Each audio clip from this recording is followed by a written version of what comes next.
पुनरुत्थान के इस पावन पर्व की हार्दिक शुभकामनाएं आपको बहुतायत के साथ में प्राप्त हो। आइए दुआ करें। प्रभु यीशु आपको धन्यवाद देते हैं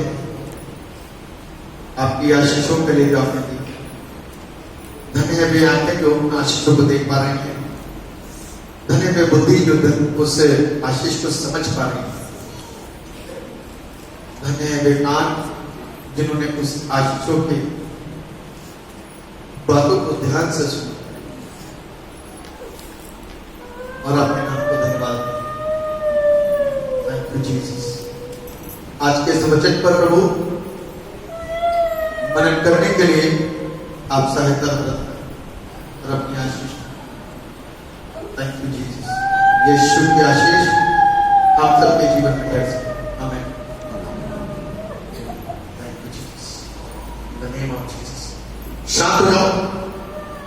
शांत। परमेश्वर के वचन में बिल्कुल डिस्टर्बेंस नहीं चाहिए। शांत।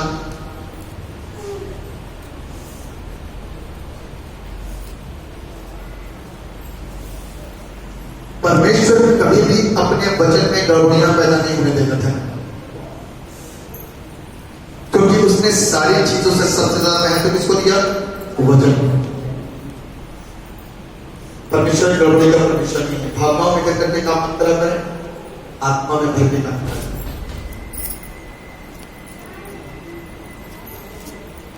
मैंने शुरुआत में आपसे एक बात बोली थी, पता नहीं आपको याद है नहीं याद है,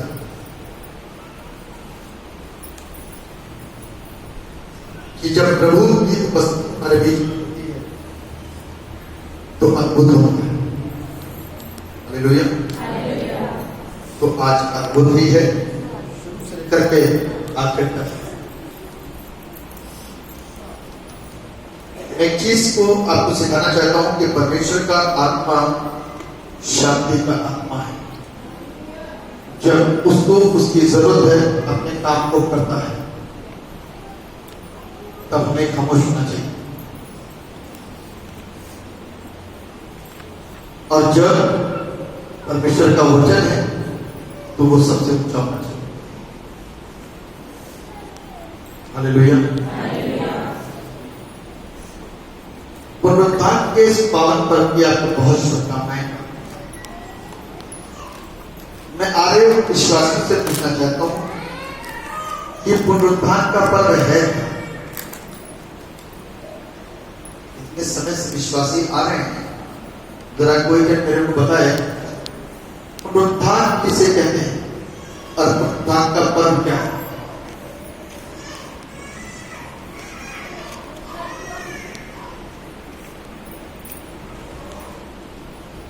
जी क्या किसी ने बोला? किसी ने कुछ बोला? आपकी आवाज क्या है? नया जीवन एक आत्मिक मायनों में नया जीवन है। आत्मिक मायनों में नया जीवन। हाँ, यीशु मसीह कहते हैं। हाँ, बिल्कुल कह सकते हो यीशु मसीह पुनरुत्थान है, लेकिन यीशु पुनरुत्थान का अर्थ क्या है?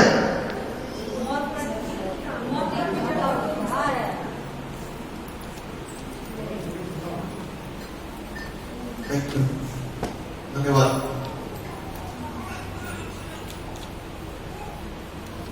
मर जाने के बाद में दुनिया की कोई ताकत जीवित नहीं हो सकती। आप लोग क्या कह रहे हो?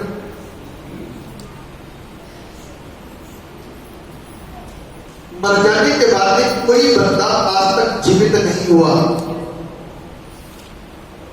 बड़ा सीधा साफ संदेश, सरल संदेश।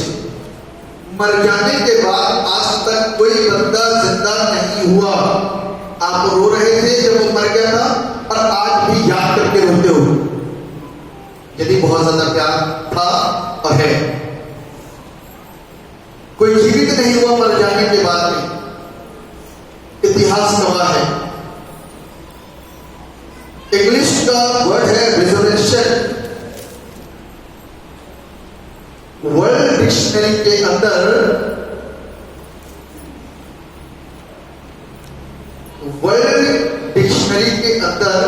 रिजरेक्शन शब्द वापस बोल रहा हूं। वर्ल्ड डिक्शनरी के अंदर रिजरेक्शन शब्द सिर्फ यीशु के नाम से ही है। हालेलुया। मालूम है आपको? नहीं मालूम।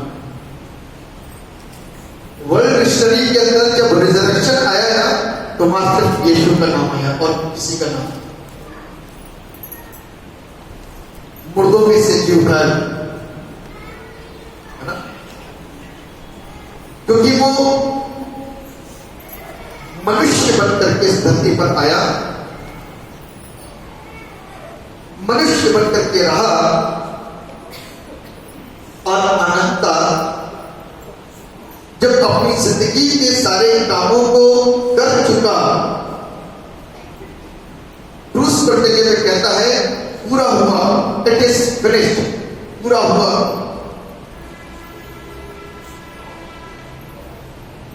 उसके बाद में वो अपनी आत्मा को पिता के हाथों में सौंप देता है।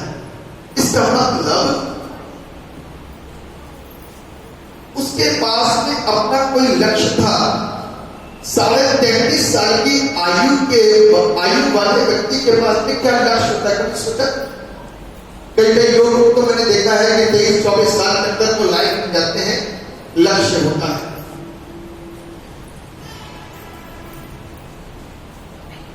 30 साल में लाइफ में जाते हैं, 25 साल में लाइफ में जाते हैं, लक्ष्य होता है। यीशु के पास में एक लक्ष्य था। लेकिन जब इंसान के पास में लक्ष्य होता है, 20, 22, 23, 24, 25, 30 साल के अवस्था में व्यक्ति के पास में, तो वो लक्ष्य व्यक्तिगत होता है। वो लक्ष्य कैसा होता है? व्यक्तिगत, इंडिविजुअल होता है, हमें ये करना है। लेकिन यीशु मसीह जिस लक्ष्य को लेकर के आया था, तो वो एक ऐसा लक्ष्य था जो असंभव था, भारी था, दर्दनाक था, पीड़ा से भरा हुआ था। और उस लक्ष्य को धरती पर 33.5 साल में पूरा करना जरा सी आयु है। इतनी आयु तो आज की तारीख में नौजवानों को देखो क्या कर रहे होंगे, लक्ष्य भी नहीं, लेकिन ये लक्ष्य के साथ।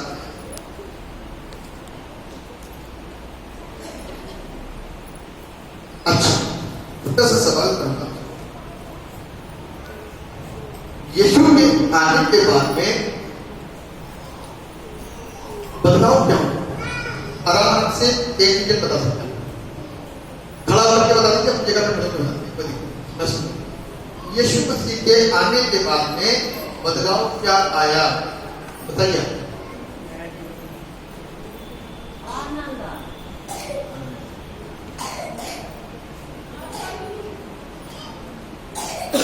क्या करिए? अच्छा, परमेश्वर से सीधा कॉन्टेक्ट हो।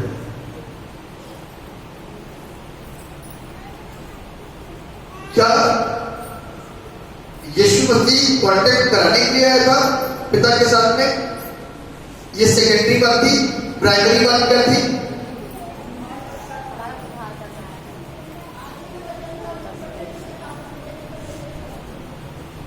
जी, ये सब सेकेंडरी।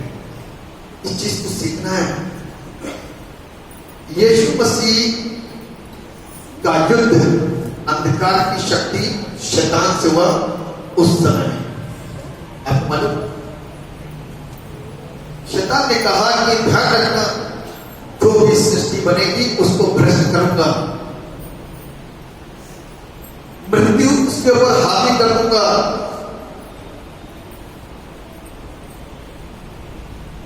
सवाल होता है बहुतों के पास में, कभी आंसर नहीं दूंगा, कभी पूछना तो पूछ लीजिएगा। लोगों का हमेशा कहना होता है कि यीशु ने बाकी धर्म से बीच में स्पेल को लगाया, क्योंकि वो लगाता ही ना तो आधा फल खाता ही ना। एक बड़ा अपने आप में सवाल है, कभी पूछे तो आपको बैठ करके बताएंगे कि टाइम दीजिए, यहाँ बैठ करके सारी चीजें नहीं, टाइम दीजिए उसको सीखने। तो फिर अभी सवाल था बचपन में आपके सवाल की, यीशु तूने ये फल लगा क्यों दिया? खा में बवाल आ गया, पाप को लगाता ही ना तो पाप आता ही ना।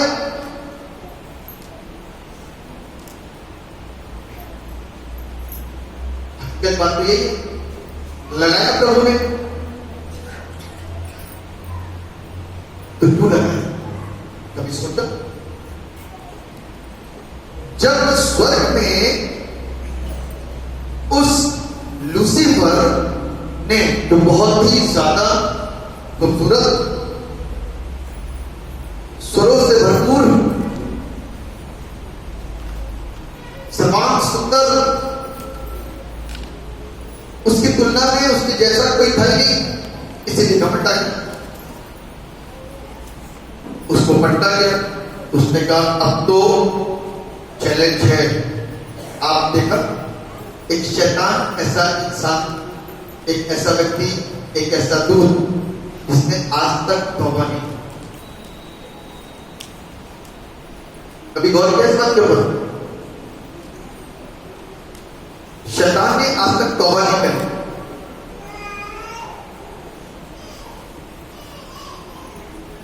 क्या तौबा करके वो बच नहीं सकता था? अधीनता उसको पसंद नहीं थी। एक सेकंड दुश्मन की पार्टी है वो, रिमेंबर दैट। दो टीमें हैं, कह रहे हैं खेलेंगे बुराई चाहे हार जाए, हम किसी से कम हैं। शैतान का यही स्लोगन है। तभी कहता है कि मैंने सब कुछ देख लिया, समझ लिया, तेरी बनाई हुई सृष्टि को मैं भ्रष्ट करूंगा, नाश करूंगा, गुमराह करूंगा, पाप में गिरा दूंगा, पीड़ा से भर दूंगा, जिंदगी में तनाव दे दूंगा, मृत्यु ले आऊंगा उनके अंदर, मृत्यु ले आऊंगा उनके अंदर। और पाप करने के द्वारा आदम के जीवन के अंदर मृत्यु हुआ गई। अब आप सोचो यहां पर भारी कौन पड़ा? सोचो भारी कौन पड़ा? जोर से बोलिए ना। शैतान भारी पड़ गया है ना आपके दृष्टि में, लेकिन शैतान अधूरा है। लेकिन हम जैसे व्यक्तियों के लिए पूर्ण है, पावरफुल है, नॉलेज वाला है। हम जैसे व्यक्तियों के लिए, कच्चे लोगों के लिए। लेकिन परमेश्वर के सामने कैसा है? हारा। पुनरुत्थान जिस चीज का हुआ वो तो प्रभु आत्मा में जी उठा, लेकिन जो मेन काम करने के लिए गया था उसका मकसद था मौत से आजादी। हालेलुया। मौत से आजादी। शैतान मौत ले तो आया, अब वो चैन के साथ बैठा हुआ है। अब सब आओगे पाप करोगे, क्योंकि खून के अंदर पाप आ चुका है। वो फल जो था वो ऐसे पाप से भरा हुआ था कि अब जिस सृष्टि की रचना होगी, जो भी पैदा होगा, यही उनकी धार उसके अंदर जाएगी और वो भी पापी कहलाएगा। और यीशु मसीह यदि इससे कोई बात करेगा, क्वेश्चन करेगा, तो वो कह देगा कि बोल, क्या इस नस्ल के अंदर भी वो खून नहीं जो पापी खून है?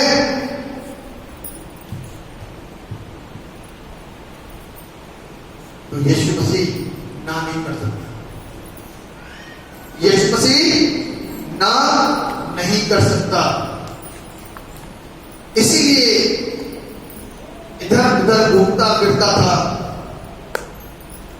इधर उधर घूमता फिरता था, देखता था, मजे करता था। आज भी मजे करता है। आज जबकि सब कुछ तमाम हो चुका है, पूरा हो चुका है, मेरे रब के सामने सारी आंसर शीट भी आ चुकी है। क्या क्वेश्चन हो सकता है, क्या आंसर हो सकता है, सब कुछ हमको पता है, लेकिन आज भी वो आनंदित है। किसकी वजह से?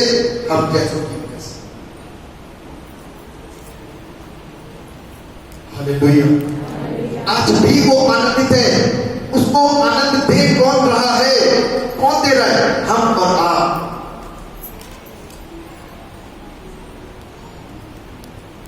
उसकी जिंदगी आज इतनी ज्यादा शान और धारित क्यों मार रही है?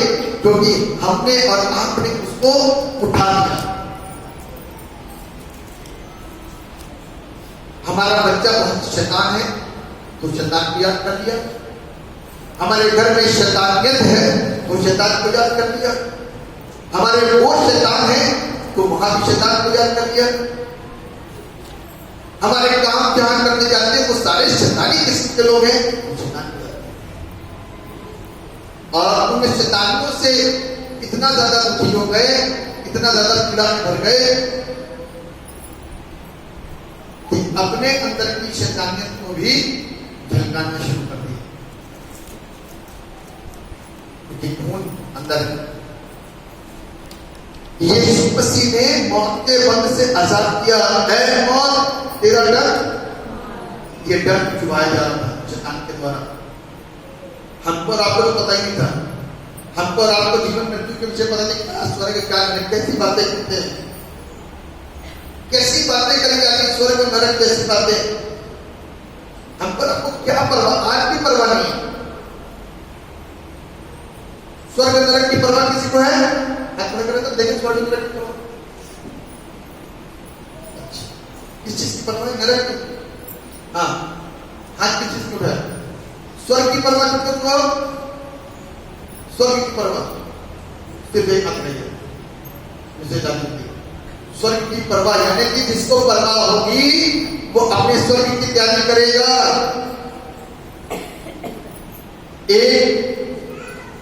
एक यात्री वो होता है जिसको मालूम है कि उसकी यात्रा परसों की है, तो आज तैयार रखा हुआ है, सारी चीजों से प्रिपेयर है। और एक यात्री ऐसा है उसको मालूम है कि कोई बात नहीं, परसों तो है, आधे घंटे पहले निकालेंगे, लेकिन करते करते करते वो डिले हो जाती है। उनमें से एक भीड़ यहाँ पर बैठी हुई है जो हमारे पास में कोई भी प्रिपरेशन नहीं है, तैयारी नहीं है। उस मौत के बंध को प्रभु यीशु मसीह ने तोड़ दिया। मौत का बंध कहाँ रहा? पहला कुरिन्थियों 15वां अध्याय पढ़ लीजिए, जरा निकालिए। पहला कुरिन्थियों 15वां अध्याय इसके 54 पद पढ़िए। और जब ये नाशवान अविनाश को पहन लेगा और ये मरणहार अमरता को पहन लेगा। 54 पद। 54 जी। और ये मरणहार अमरता को पहन लेगा, तब ये वचन जो लिखा है पूरा हो जाएगा। जय ने मृत्यु को निगल लिया। यीशु मसीह का एक और नाम है जय। हालेलुया। जय ने मृत्यु को निगल लिया। मृत्यु क्या थी? पाप। पाप क्या है?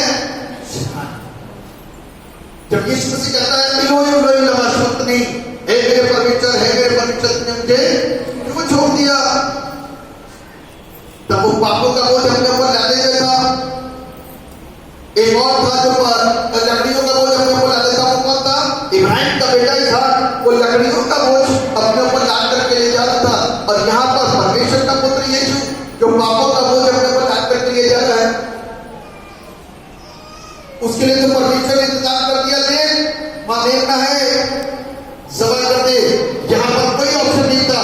यहाँ पर तुझे ही नाम करके जाना है। पिता मसीह तो तुझे पलट हो जाए, मेरी नहीं मर्जी तेरी मर्जी पूरी करेंगे, कोई नहीं, तुझे ही मिटना बनना है और कोई ऑप्शन नहीं है। हालेलुया। मृत्यु तेरा डंक कहाँ रहा? शैतान को रोते हुए, शैतान को भिड़कते हुए, शैतान को कूदते हुए, शैतान को चिल्ला करके भागते हुए हम और आप नहीं देख पाए, लेकिन यीशु ने देखा, पिता ने देखा। तभी तो बात कर रहे हैं, मौत तेरा डंक कहाँ रहा? यीशु मुस्कुरा रहा है, यीशु हंस रहा है, और शैतान क्या हो रहा? तकिए वाली नॉलेज मेरे पास। हालेलुया। हालेलुया। कहता है ये वाली नॉलेज नहीं थी, ये कहां से गए? कहता तू लूसीफर है, मैं हर एक चीज का बनने वाला। हालेलुया। मैं चाहता तो ये काम नहीं करता, लेकिन मैं हमेशा नियम और शर्तों के साथ में चलता हूं। जहां मनुष्य की बुद्धि खत्म होती है, वहां पर परमेश्वर की बुद्धि का आरंभ होता है। जहां मनुष्य की सोच समाप्त जाती है, वहां परमेश्वर की सोच आरंभ होती है। तू क्या सोच रहा था? तू गुरु है? तू क्या सोच रहा था? तू सामने प्रतिद्वंदी है, तो तू सोच रहा था एक दो लोगों को बेवकूफ बनाने के द्वारा, आदम को बेवकूफ बनाने के द्वारा तू सबको बेवकूफ बना लेगा? वचन में लिखा है ऐसा ना, तो अपने परमेश्वर, अपने प्रभु की उपासना कर, उससे खिलवाड़ मत कर। हालेलुया। यह है पुनरुत्थान। अब जो जी उठा वो क्या था? जो जी उठा वो क्या था? बड़ी अलग बात है, सोचो जरा ध्यान से। ध्यान दोगे? थोड़ा सा ध्यान दे पाओगे? गौर करना। Jesus got eternal life. यीशु मसीह ने अनंत जीवन पाया वहां पे। इस बात को ध्यान से सुनो। यीशु मसीह की देह रखी गई थी, नहीं रखी गई थी? वो देह कैसी थी जो गायब हो गई? कभी सोचा? रूप तो बदल जाता है, रूप बदल जाता है, लेकिन देह कैसे गायब हो गई? वो शरीर कहां चला गया? आज भी रोमन पगलाए करते हैं, और उस जगह को आज भी लिख दिया खाली कब्र। किसी को पता चला यीशु गया।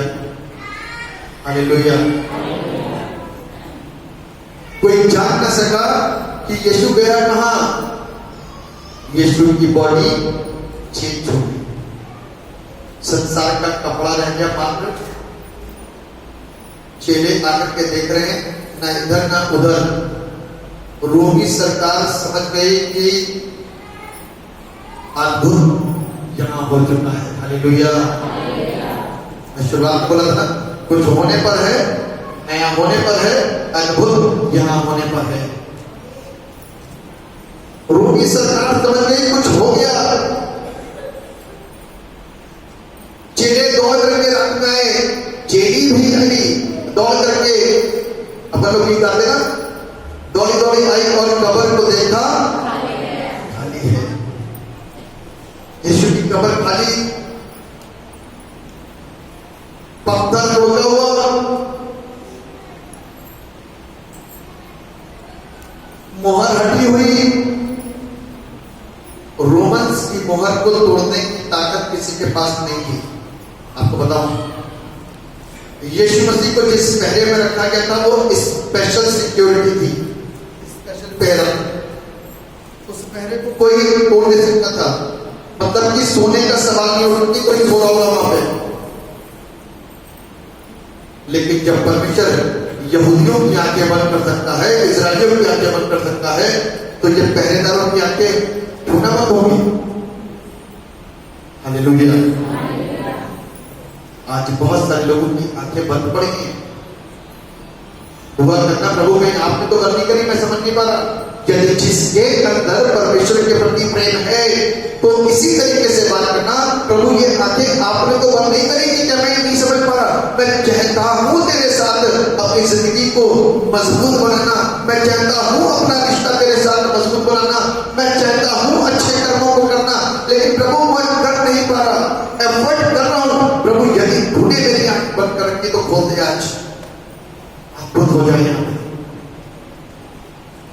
यदि मेरी आंखें बंद कर दी तो आज खोल दे, ताकि कुछ अद्भुत हो जाए। क्योंकि आंखें बंद पड़ी हैं लोगों की, वो नहीं पा रहे, समझ नहीं पा रहे, बुद्धि खराब हो गई।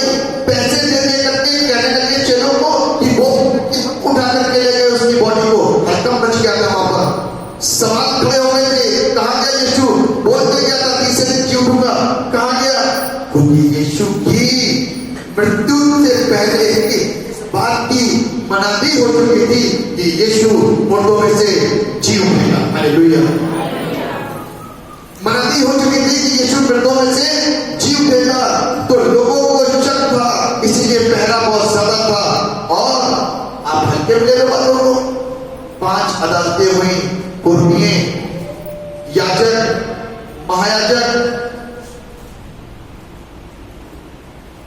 सब मौजूद थे। 5 अदालतें हुई थी रात में, मालूम है 5 अदालतें। 5 अदालतों में जो मुखिया थे, याजक थे, सेनेड्रेट में ले गए थे। सेनेड्रेट की सभा कितने लोगों की होती थी? 71 लोगों की। हालेलुया। 71 लोगों को जो बड़ी पोजीशन में वहां पर बैठे हुए थे, जवाब देना भारी पड़ जाएगा। और उसके अलावा जो उनकी सेनाएं थी, जवाब देना भारी पड़ जाएगा। सेना को समझाना भारी पड़ जाएगा। कैसे बताओगे कि कब्र कहां गई उसकी? कैसे बताओगे उसकी लोथ कहां चली गई? कौन बताएगा? कौन जवाब देगा? अभी तक तो दोष ही नहीं लगा पा रहे थे, अब सवाल का जवाब कौन दे पाएगा कि कहां गया यीशु? हालेलुया। ऐसे ईश्वर की इबादत कर रहे हो तो दिख तो नहीं रहा, काम करो। और जिसके ऊपर दिखना चाहता है उसके ऊपर प्रकट कर देता अपने आप को। आज भी जिसके ऊपर चाहता है अपने आप को प्रकट कर देता है, आज भी। Thank you Jesus. वो ढूंढ रहे, मामले हो गए, चेहरे कितने कहा गया, वो पूछ रहे कि कहीं आप मिले गए, वो उनसे पूछने कहीं तुम तो नहीं ले गए। रोमी सैनिक आए, जेलों से बोला पैसे ले लो। बाइबल में लिखा है, ऐसे लिखा है, पैसे ले लो और बोल देना कि हम बॉडी को उठाकर के ले गए। शैतान की सबसे बड़ी हाल दिखाई दी मां। शैतान की वक्त खत्म हो चुकी है। ध्यान से सुनिए आप लोग, शैतान की वैल्यू खत्म है, हारा हुआ है वो शैतान। क्यों जिताते उसको बार बार? अब वो फर्जी खेल खेल रहा है। कैसा खेल खेल रहा है? फर्जी प्रॉपर्टी के ऊपर कब्जे देगा वो वाला काम कर रहा है, सिर्फ धोखा दे करके। असली के जिस दिन चलेगा उस दिन बाहर हो जाएगा वो। हालेलुया। असली विश्वासी जिस दिन आ जाएगा उस दिन शैतान जो नकाब डाल करके बैठा हुआ है हम लोगों के चेहरों के आगे, हम लोगों की जिंदगियों के आगे, हमारे विश्वास के आगे, वो सब हट जाएगा, साफ साफ हो जाएगा। हालेलुया।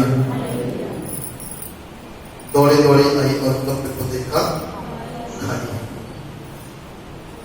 वास्तव में आज तक रोमन्स, फरीसी, शास्त्री हैरान है। ये हुआ तो हुआ क्या? आज तारीख में हम और आपको ध्यान देना चाहिए। हमको तो पता चली चुका है क्योंकि पवित्र आत्मा आ चुका है, क्योंकि पवित्र आत्मा आ चुका है। और पवित्र आत्मा के द्वारा हम सारी चीजों को समझ पाते हैं। परमेश्वर के वचन की परिपूर्णता इसमें मत्ती रचित सुसमाचार निकालेंगे, उसका 28वां अध्याय में छठा पद पढ़िए जरा। मत्ती रचित सुसमाचार उसका 28वां अध्याय में छठा पद, कोई जल्दी से पढ़े।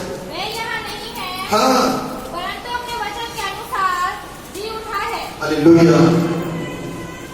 वो यहाँ नहीं है परंतु अपने वचन के अनुसार, होली स्क्रिप्चर के अनुसार वो यहाँ नहीं, अपने वचन के अनुसार ही। जो उसने कहा तो उसने कर दिया। तो कहां है यीशु? अभी आएगा बंद दरवाजे से। हालेलुया। आज हमारी जिंदगी के बंद दरवाजों के अंदर एंट्री मारता है कि मारता? मारता। जब आराधना होती है तो हमारी जिंदगी के दरवाजे कैसे होते हैं? बंद। एंट्री कहां से होती है? एंट्री कहां से होती है? बंद दरवाजे। डॉक्टर के लिए ऑपरेशन करना पड़ेगा, ओपन हार्ट सर्जरी करनी पड़ेगी, तो हार्ट हो जाएगी क्या? खुलना पड़ेगा। यीशु हृदय के अंदर कैसे आता है? बगल खोले,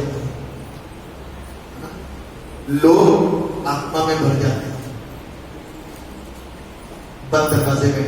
हालेलुया। विश्वास कर सकते हैं वो यहाँ नहीं है।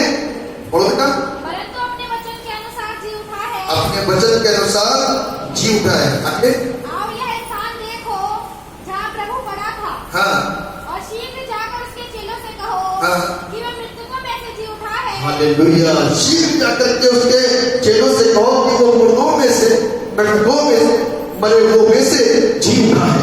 आगे और मैं तुमसे पहले गलील को जाता है, हाँ वहाँ उसका दर्शन पाओगे। हाँ देखो मैंने तुमसे कह दिया। हाँ मैं भय और बड़े आनंद के साथ कब्र से शीघ्र लौटकर उसके चेलों का समाचार देने के लिए दौड़ गई। बस तुमसे पहले गलील पहुंचेगा, तुमसे मिलने के लिए बेताब है।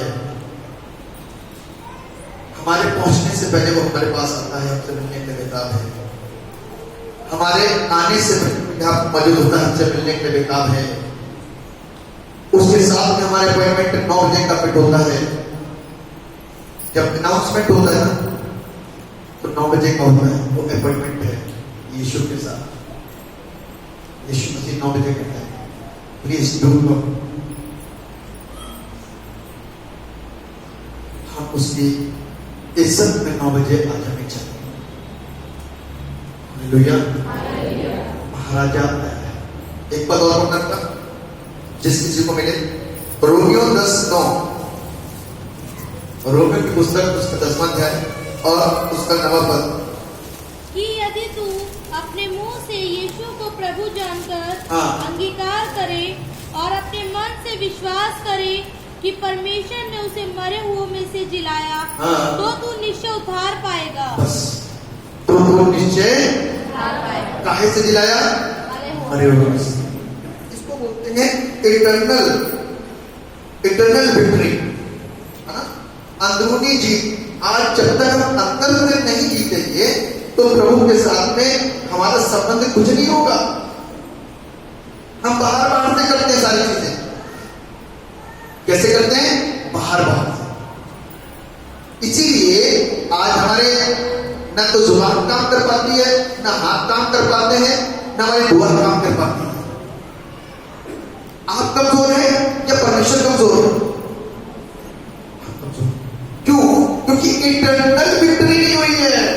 हालेलुया। इस बात को समझो, यीशु मसीह अंदरूनी तौर से जी उठा, बाहर आ चुका है। हमारी जिंदगी से जियो प्रभु यीशु मसीह दिखना चाहिए, प्रकट होना चाहिए।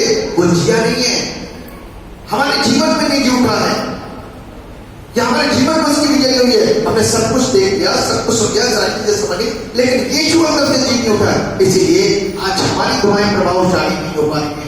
आज हमारे हाथ काम नहीं कर पा रहे, आज हमारे शब्द काम नहीं कर पा रहे। वरना ध्यान रखना, ये हाथ भी काम करेगा, यहां से निकलने वाला शब्द भी काम करेगा, और प्रार्थना प्रभावशाली होगी, दूसरों की जिंदगी को हिला। हालेलुया।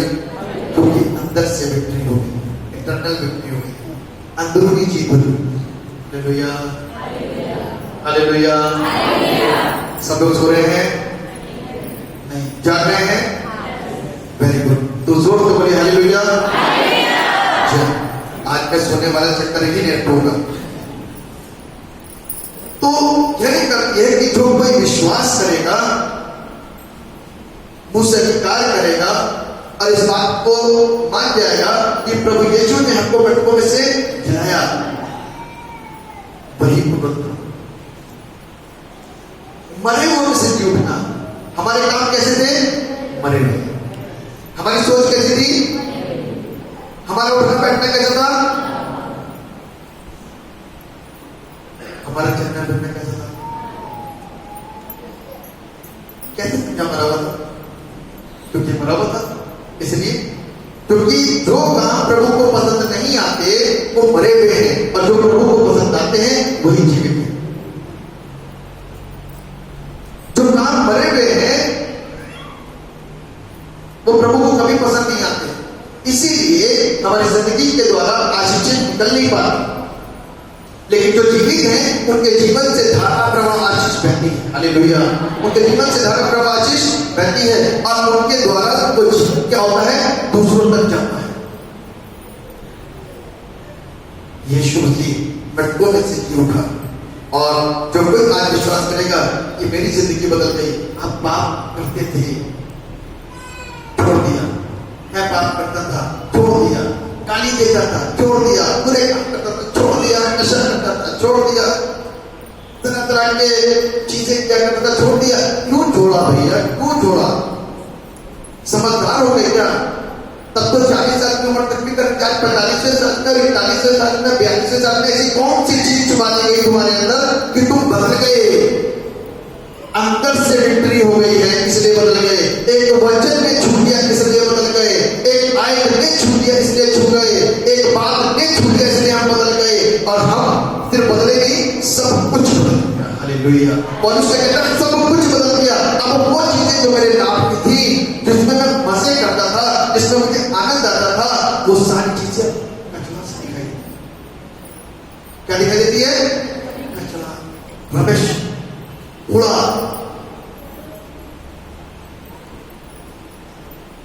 सवेरे सवेरे गाड़ी आती, कूड़े वाला आया, भैया कचरा। गाना गाती जाती ना, सारे शहरों में गाती जाती। कूड़े वाला आया, भैया कचरा निकालो भाई। जब कलवरी क्रूस के ऊपर प्रभु यीशु मसीह ने अपनी जान को दिया ना, तो समझ लो कि वो पाप लेकर के, वो गाना हो सकता है, पाप लेने वाला आया, भैया अपना पाप निकालो। आज भी मौजूद है, उसको आपको पाप से आजाद, वो वापस क्रूस पर नहीं चढ़ने वाला। वो अब पाप छोड़ो, पाप त्यागो, पाप को बिल्कुल अपने अंदर से निकाल के बाहर करो और इस बात का प्रण कर लो कि वापस पाप नहीं करना। तो वो प्रभु जो हमारे पापों को हम ले गया, आज हमको अपनी पवित्र आत्मा की मोहर से स्टैंप लगा करके अपनी औलाद बना देगा। हालेलुया। मुस्लिम बेटा घर के अपने घर, अपने बाप के पास वापस आया। अच्छा सुनो, छोटी सी बात, बड़ी गौर करने वाली बात। घर में आने से वापस मुस्लिम बेटा घर के पास आता, दीवार से कहता मैं आ गया, आ जाओ। दीवार क्या कहती है? कुछ क्या बात है? उससे क्या पूछते? बाप से पूछना, अधिकारी तो वह है, मालिक तो वह है ना? मालिक कौन है? वह है प्रभु यीशु। आज हम और आप चर्च में आकर के सोच लेते हैं हम मालिक बन गए। मालिक वो है, उसके पास चर्च आकर के वो सारी चीजें सोचने को मिल जाएगी। नो, घर में आने से, घर की दीवार को छूने से घर नहीं मिल गया। मुस्लिम बेटे बाप के सामने आंसू बहाया, सच्चा तौबा की, सच्चा पश्चाताप किया और कहा मुझे नौकर के समान रख ले। बाप ने नौकर बनाया क्या? अधिकार समेत पाई इज्जत, नहलाया धुलाया, इज्जत दुगनी हो गई, खाना बेहतर बन गया, गले लगाया, वस्त्र बदल गए, अंगूठी आ गई। अभी सुअर की फलियां खा रहे थे, मर रहे थे, मर जाते यदि बाप की याद ना आती तो। अब क्या कर रहे हैं? अंगूठी पहन के राजा राजा बन गए, अधिकारी बन गए। हालेलुया। ये है जीवन बदल। मेन चीज है प्रभु यीशु मसीह हमारी जिंदगी में उसने करके दिखाया। ऐसा ही हमारे साथ होने वाला है, लेकिन उन लोगों की जिंदगियों में होगा जो लोग प्रभु यीशु मसीह से अपनी जिंदगी को आज देने के लिए, समर्पित करने के लिए तैयार हो चुके हैं, आडंबरों से बाहर आ चुके हैं, आडंबरों से बाहर आ चुके हैं। प्रभु यीशु मसीह आपको और हमको उस नए जीवन को देख करके हमारी जिंदगियों को आशीषों से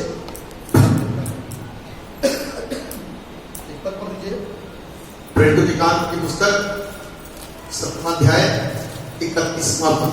प्रेरितों के काम की पुस्तक 7वां अध्याय 31वां पद क्या लिखा हुआ है? क्योंकि उसने एक दिन ठहराया है, ध्यान से, क्योंकि उसने एक दिन ठहराया है जिसमें वह उस मनुष्य के द्वारा धर्म से जगत का न्याय करेगा। धर्म से जगत का न्याय अच्छा, जगत का न्याय कैसे होगा? फिर से वापस पूछो, कुछ लोगों ने नहीं सुना। मनुष्य का न्याय काहे से होगा? धर्म जो ना, धर्म से। जी, कौन सा धर्म लिखा हुआ है? कोई धर्म लिखा है यहाँ पे? तो इसका मतलब धर्म कोई डिफरेंट चीज है। इससे ये प्रतीत होता है कि धर्म कोई डिफरेंट चीज है, वरना यहाँ पर कोई ना कोई तो धर्म खोल देता हो। इसका न्याय इस धर्म से होगा, इसका न्याय ईसाई धर्म से होगा, इसका न्याय इस धर्म से होगा, इसका न्याय इस तरह से होगा, ऐसा कुछ नहीं। इसका न्याय धर्म से, यानी कि इंसाफ न्याय जो होगा मेरा और आपका, मेरे और आपके द्वारा धर्म के कामों से होगा।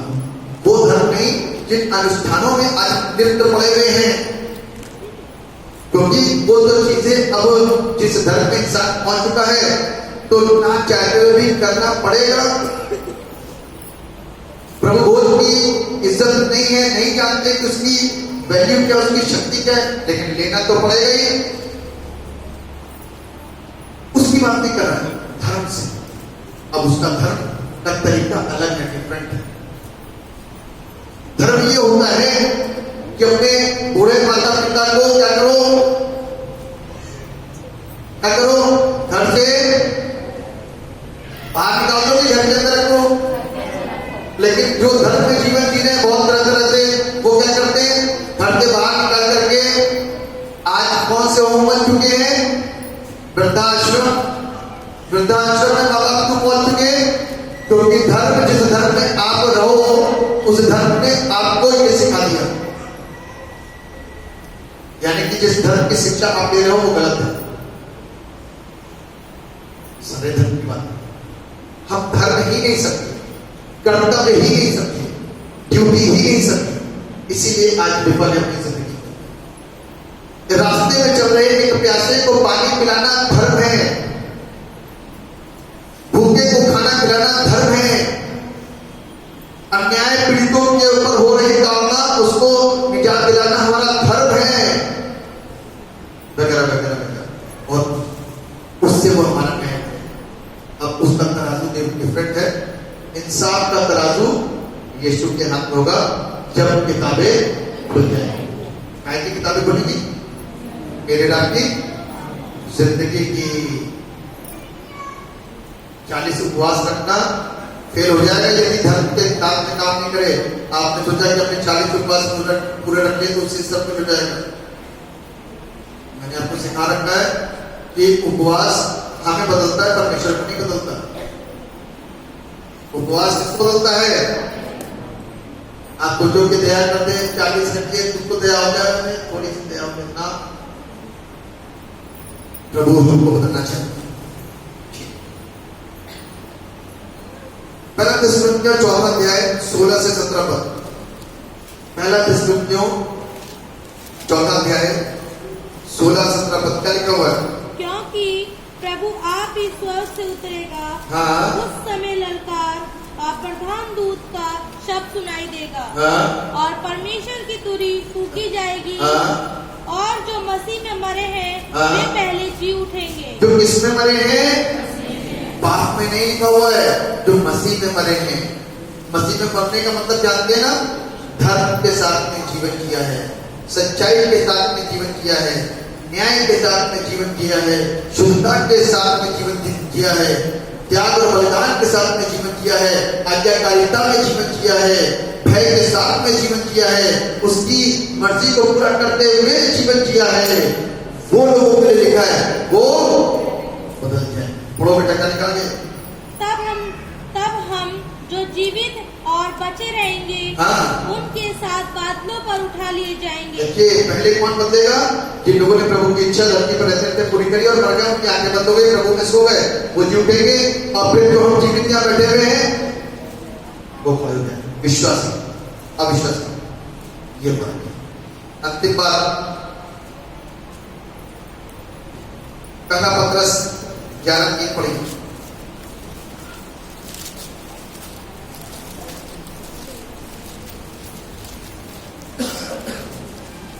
पहला पत्रस 11:3, सॉरी 1:3, पहला पत्रस 1:3। हमारे प्रभु यीशु मसीह के परमेश्वर हाँ, हमारे प्रभु यीशु मसीह के परमेश्वर पिता का धन्यवाद हो, हाँ, जिसने यीशु मसीह के मरे हुओं में से जी उठने के द्वारा हाँ, अपनी बड़ी दया से हमें जीवित आशा के लिए नया जन्म दिया। हमें जीवित आशा के नया जन्म दे दिया। अब कितने लोग विश्वास करते हैं कि प्रभु यीशु मसीह का दूसरा आत्मा है? कितने लोग विश्वास करते हैं?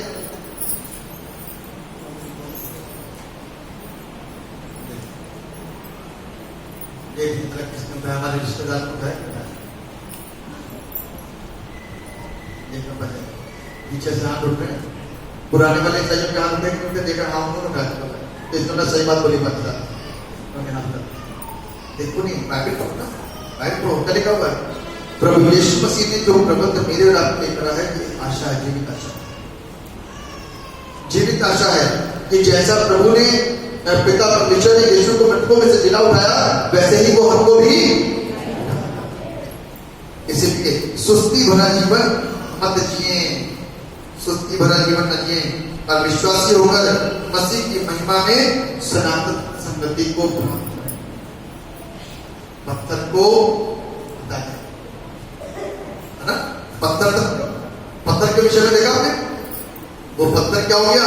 एक ऐसा पत्थर जो हमारी जिंदगी के अंदर एक ऐसा स्ट्रक्चर लेकर के खड़ा हुआ है, एक ऐसा स्ट्रक्चर है जो हटना नहीं चाहता, है ना? हमें यीशु से प्यार नहीं है, हमें इंसान से मोहब्बत। यदि ये हमारे साथ सही है ठीक है, कि हमारे साथ गलत होगा तो ठीक नहीं है। यीशु मसीह से कोई मतलब नहीं, ऐसा ही है ना? सही बताइएगा। अपने नहीं पूछ रहा हूं, वैसे अहमद सही बोल रहा हूं। आज इतना बड़ा पावन पर्व, इतना बड़ा फेस्टिवल, इतना बड़ा सेलिब्रेशन, मौत के बंध को तोड़ करके यीशु आजाद हो चुका। दुनिया खोज कर रही है, साइंटिस्ट खोज कर रहे हैं कि भैया वो कब्र खाली कैसे हुई। इतने बड़े सेलिब्रेशन को आज हम इतनी आसानी के साथ में इस दिन को रहने दें कैसे कर सकते हैं? पता लगा झगड़े हो गए घर में, जाओ जी आज चर्च में जाएंगे, गया होगा हमें उससे कोई आज चर्च झगड़ा हो गया घर में आपस में, अब फेस्टिवल खत्म, बच्चों का मूड खराब, अब हम अपने घर में बैठे। चर्च से मिलने वाली जो आशा है, मिलने वाला जो वचन है, हमारी जिंदगियों को नया कर सकता है, बदल सकता है, जो आपस प्रेम भी आ सकता है, उसको क्या जाओ हमें नहीं मनाना फेस्टिवल। बहुत देखता हूं ये दुनिया अब इस प्रवृत्ति के इंसान के अंदर प्रभु के कौन से प्रेम को आप दर्शा पाओगे? या तो यीशु गलत या तो आप गलत। यीशु तो 12 साल की आयु से चर्च जा रहा था और उसने त्यागा नहीं, और हम जिंदगी भर चर्च नहीं आए, अब त्योहार पे नहीं आए। इसका मतलब कि प्रभु से मोहब्बत नाम की चीज है। ये प्रभु से मोहब्बत नाम की चीज नहीं।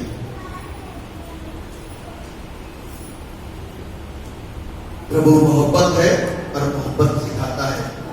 हम भी मोहब्बत करें अपने प्रभु से और अपने प्रेम को प्रकट करें। उस स्ट्रक्चर से बाहर आ जाएं जो स्ट्रक्चर अंदर है। आपने देखा पत्थर का एक बड़ा स्ट्रक्चर हट गया, यीशु जीवित है। आज यीशु को जिंदा होने दो, स्ट्रक्चर को अपने अंदर से हटा दो।